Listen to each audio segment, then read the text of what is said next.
पुणे जिल्ह्यातील दौंड शहरालगत असणाऱ्या बोरावके नगर भागामध्ये कचऱ्याच्या ढिगाऱ्यामधून अचानक विचित्र आवाज येत असल्यामुळे शेजारी राहणारे लोक घाबरून गेले।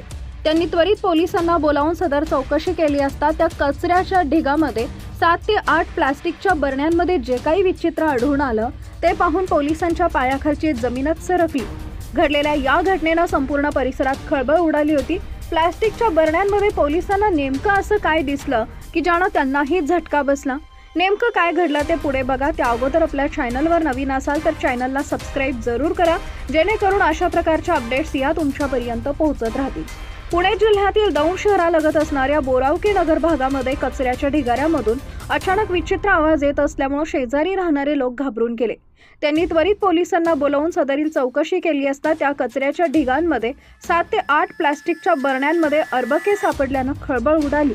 दौंड शहरातील कचऱ्याच्या ढिगाऱ्यात अर्भक सापडल्यानं परिसरात गर्भपात होत असण्याची शक्यता वर्तवण्यात येत आहे। हे सर्व अर्भक प्लास्टिकच्या डब्यात बंद केलेले असल्याचं आढळून आले होते। या घटनेची माहिती मिळाल्यानंतर पोलिसांनी थेट घटनास्थळी धाव घेतली। घटनास्थळी उपविभागीय पोलीस अधिकारी बापूराव दडस, सहाय्यक पोलीस निरीक्षक नागनाथ पाटील, पोलीस उपनिरीक्षक युवराज घोडके यांच्यासह कर्मचाऱ्यांनी धाव घेत घटनेचा पंचनामा केला।